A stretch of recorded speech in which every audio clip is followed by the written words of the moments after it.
Has Washington finally abandoned the idea of a regime change in Iran? Well, that is one of the major reasons to launch a war against Iran on the 28th of February, as it failed to trigger any internal uprising. Instead of weakening the leadership, it has clearly hardened public support inside Iran. We say this because in an interview, the U.S. Secretary of State Marco Rubio has said that any regime change in Iran, in his words, is something that has to happen from within.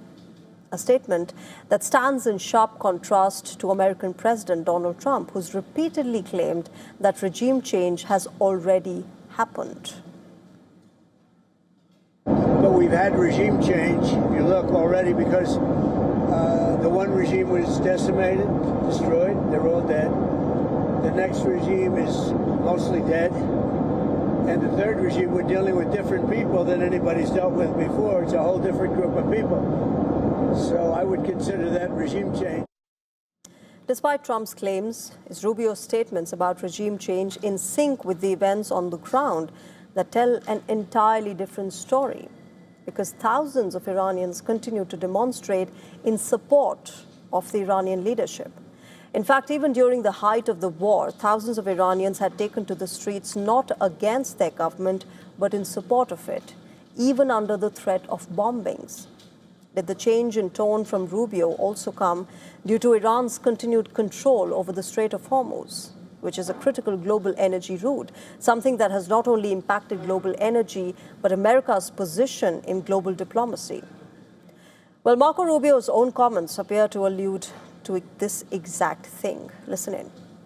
Look what they've done with the Straits. Great example. The Straits is basically the equivalent of an economic nuclear weapon that they're trying to use against the world. And they're bragging about it. They're putting up billboards in Tehran bragging about how they can hold 25% or 20% of the world's energy hostage. Imagine if those same people had access to a nuclear weapon. They would hold the whole region hostage. Iran has sent a new proposal now on ending this war, while at the same time diplomatic moves are gaining momentum as well.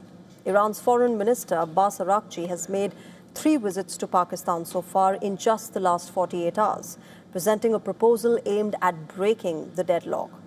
As per reports, Iran has offered to halt attacks on shipping in the Hormuz, but only if the U.S. ends this war, lifts its naval blockade and delays nuclear talks. These are the conditions that Iran has given.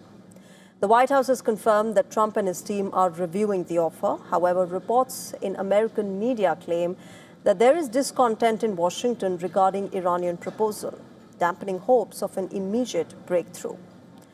And just a short while back, in a post on his social media account, Donald Trump has claimed that Iran wants the U.S. to open the Hormuz. In fact, in his words, let me quote him, as they try to figure out their leadership situation.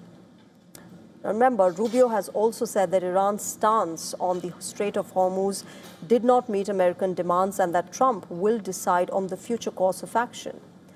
The White House is reportedly likely to offer its response and counter-proposals in the coming days. So as things stand right now, the United States appears to have reset its war goals, even if it was a forced realization that regime change in Iran was never really a viable option.